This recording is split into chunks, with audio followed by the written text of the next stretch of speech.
All right, everybody. Good late morning or early afternoon. Earlier today, I made a video exploring the Drew Lock conversation.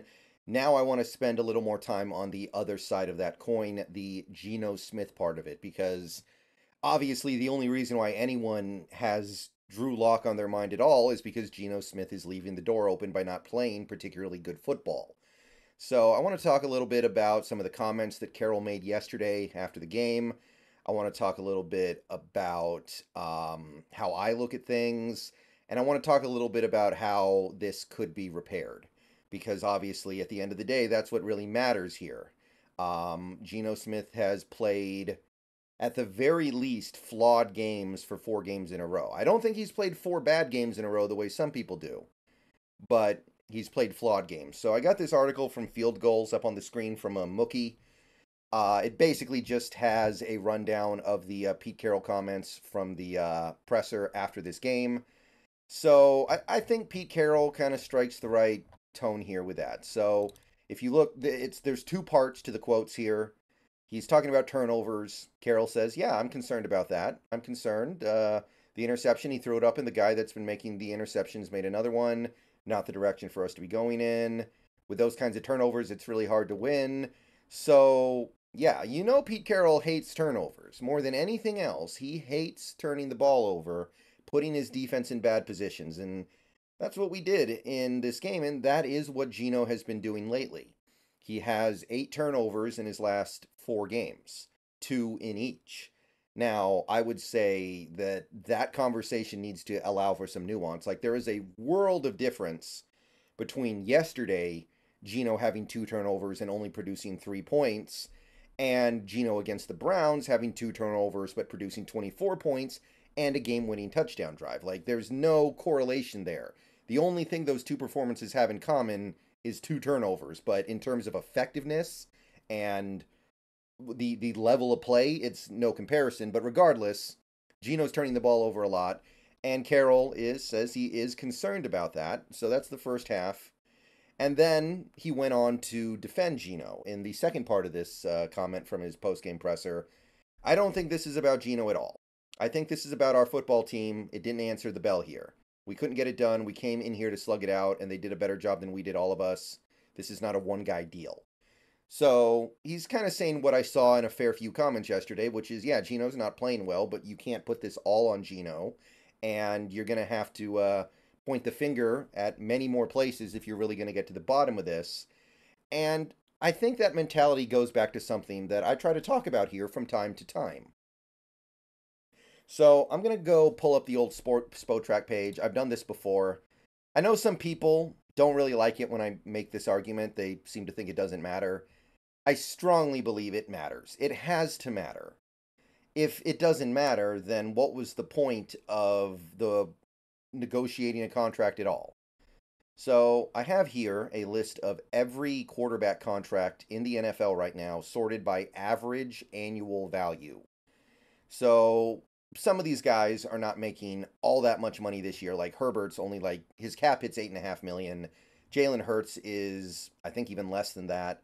But look at the size of these monster contracts. Okay, Burrow's at the top with 55 million per year. Again, I think his current year cap hit is a decent amount smaller than that, but you can see all these massive amounts of money, a lot of it guaranteed, being promised to these upper level quarterbacks, right? And if you want to get to Geno Smith, and hear me out here, really hear me out, try to hear me out on this one and try to understand where I'm coming from when I talk about this. Geno Smith is 18th. There are 17 quarterbacks in the NFL right now making more money per year than Geno Smith. And by the way, Geno Smith's cap hit this year is 10 million. So it's really not that big either if you want to go down that road. So 18th. That means more than half of the league's starting quarterbacks, if you count Aaron Rodgers and Kirk Cousins as starting quarterbacks, even though they're currently injured. And I guess now Daniel Jones is in that book too, now that I think about it, and Stafford.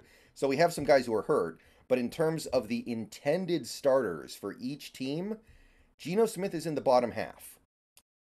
Of the guys who are getting paid less money per year than Geno, You've got Garoppolo, who is making just $750,000 fewer a year than Geno. It's effectively the same exact contract that the two guys got. You've got Jordan Love, who's on a little bit of a weird contract because he was just sitting behind Rodgers as a rookie on that rookie deal for so long. And then everybody else is either a backup, a bad quarterback, or on a rookie deal. So, in terms of like actual meaningful NFL contracts given to quarterbacks, Geno and Jimmy Garoppolo are at the very bottom, right? They're at the very bottom where you're paying a quarterback that you want to have because you're paying him enough money to say, we think that you're a good player. But if they were getting paid any worse, they'd be getting paid a lot worse because they'd be looked at as a pure backup or even like a third string quarterback. So I look at that and I go, Geno's contract was negotiated this most recent offseason, right? Geno got this contract a handful of months ago, less than a year ago, after he had his big year. This contract was not signed after 2021 or 2020. It was signed after 2022, after he had his comeback player of the year, Pro Bowl, made the playoff season, blah, blah, blah, blah, blah. So let's think about this for a second. All these other quarterbacks that had big years or big stretches of NFL football, I know a lot of these guys had more than one good season, but a lot of these guys who got paid, who are considered to be good quarterbacks, they got way more than that. Some of these guys got more than twice as much money as Geno Smith. And some of the ones who didn't got close to twice as much, excuse me. And some of these contracts are old. Like if Patrick Mahomes was extended now, he'd definitely get more than 45 mil per. If Josh Allen got re-upped now, he'd get more than 43 million per. So I'm looking at this, and I'm thinking Geno Smith agreed to this. I know there are incentives in his deal, by the way. As of right now, it doesn't look like he's going to get to that many of them because his numbers are not doing great. But Geno Smith agreed to that deal. So what that tells me is that we have agreement between the player and the team that Geno Smith is, wait for it, not an elite quarterback. Not a great quarterback. It seems to me that the team, when they give this contract, when they do 25 mil a year plus a possible 10 million in incentives per year if he plays at a really high level that he has to earn, they're basically saying, yeah, he's not elite. He's not great. And Geno's saying, yeah, I agree. If he thought he was elite or great, wouldn't he want 50 mil?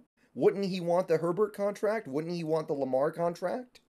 That's what I would do. If I thought I was one of the best quarterbacks, I would want to be paid like them. If I thought I was a top 10 quarterback, I'd want top 10 money. Maybe top 5 money.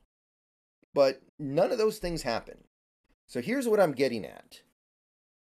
When Geno Smith takes this contract, he is, in a way, acknowledging and admitting that he's not a tier 1 or a tier 2 quarterback. He's a tier 3 quarterback. And a tier 3 quarterback is a quarterback who is good, but he is largely at the mercy of his circumstances and the situations that you put him in. So why would I move the goalposts now? Because supposedly this year we're learning that Geno Smith, he's not an elite quarterback. He's not a great quarterback. He can't put a team on his shoulders and go win a Super Bowl the way Patrick Mahomes did. He can't overcome bad situations like Joe Burrow does. He can't overcome this like Aaron Rodgers used to do. Seems to me that was already kind of decided. It seems to me that Geno agrees. Seems to me the team agrees. Because if they didn't want a quarterback like that, wouldn't they just say, go somewhere else, Geno? We'll try to find one of those elite quarterbacks? So I'm seeing a circumstance where the player and the team both agree, yeah, I need help if I'm going to be great. Like Geno Smith, he's not elite, he's not great, but he can look like those things if you give him great stuff. If you give him a great offensive line, if you give him a great running game, if you give him great receivers, give him great play calling, put him in those good situations, he can look great, but he's not actually great or elite or anything like that. He is a product of his environment. And I look at the games so far this year.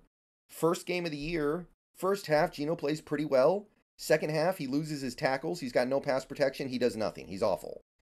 The next game, you come in with a great game plan to overcome the fact that you've got backups at left and right tackle. Geno plays great. Next game, same deal. Geno plays, well, I'm not going to say great, but he played really well in that game, did his job. Next game, offensive line starts to break down a little bit. He gets hurt. He plays just kind of you know? Next game, offensive line is getting destroyed. Game plan's not so good. Receivers are giving problems. DK's not finishing his routes. He struggles, although he does make a lot of really good throws in that. Don't get me wrong. I'm not here to act like he was bad that whole game. But the point is, he's a product of his environment. You make things great around him, and he can be great. Honestly, last year we saw some hints of Geno Smith being able to rise above his environment, but for the most part, he was what we allowed him to be. Last year, we had great game plans with the 3 tight end sets that teams didn't really know how to handle. We did great things as as an offense because we had unique personnel. We did a really good job hammering the things that Geno was good at, hammering the right play calls, using the right personnel, and Geno produced. So, yeah, Geno Smith is not an elite quarterback. Again, I don't even think he's a great quarterback. But we didn't pay him like one of those. So why am I going to get mad about that? Why am I going to move the goalposts and say, well, I hate Geno now and I want him to go away because he's not an elite quarterback? No, we didn't pay him to be one. We paid him to be a good quarterback who can be really good if the circumstances are really good. And so far this year, they mostly haven't been. The offensive line has had a ton of injuries. The play caller has taken a big step back. The personnel doesn't really make sense to me. And by the way, let's not forget the fact that he did kind of get injured in that Giants game and hasn't totally looked the same ever since. Like, that injury he had in that Giants game starting to look like a little bit of a turning point on his season, unfortunately. So I look at all these things and I just go, I think we're getting exactly what we thought we were getting with Geno. We're getting exactly what we're paying for. We're getting more than what we're paying for, by the way, if we're being honest. Because, again, these rookie quarterback contracts don't really count because they're dictated by the league. They have there's nothing there that is determined by how good the player is. Geno Smith is at the very bottom financially in terms of the money you're paying. And think about what you did with that money. Think about what you did with that money that you could not have done if Geno wanted $50 million a year and you gave it to him, or you got another quarterback that would be worth $50 million. Yeah, you would have a better quarterback, somebody like a Joe Burrow who can overcome a lackluster coach, or a Patrick Mahomes who can overcome lackluster receivers, or guys who can just go win games by themselves, make a bunch of crazy plays even when they don't have great teammates or great situations. But then you probably can't go get Jaron Reed. You probably can't go get Bobby Wagner. Maybe you can't get Evan Brown or Draymond Jones, or like, that money matters. That's why I say this has to matter. So that's where I am with Geno right now. I think we're getting more than what we paid for. I think we are getting more than we bargained for with Geno Smith. I really do. That's not saying that much because, again, he's right near the bottom of these meaningful quarterback contracts. Basically, it's him and Jimmy G at the very bottom in terms of getting paid what they're worth based off their play. Now, if we're talking about trying to fix this, one thing that I would do is do more play action. I have no idea why we've gotten away from stuff like this so much. You got to line Geno Smith up under center and let him run play action. This Zeet right here lists how good Geno Smith has been off play action this year. He's been one of the better quarterbacks in the league. Very accurate, very efficient, explosive even. If you get back to stuff like this, and people aren't going to be complaining about Geno nearly as much, I want to see more pistol. I want to see more rollouts into tight ends in the flat. I don't know why we've gotten away from these things. These things worked really well for a long time, and seems like we've just kind of forgotten about it, and I don't get it. So I'm way more concerned about stuff like that than stuff like Geno Smith's play. Again, we didn't pay for an elite quarterback, and given the circumstances, I don't think it's fair that we expect one. Got to improve the situation around him. All right, see you guys later. Go Hawks.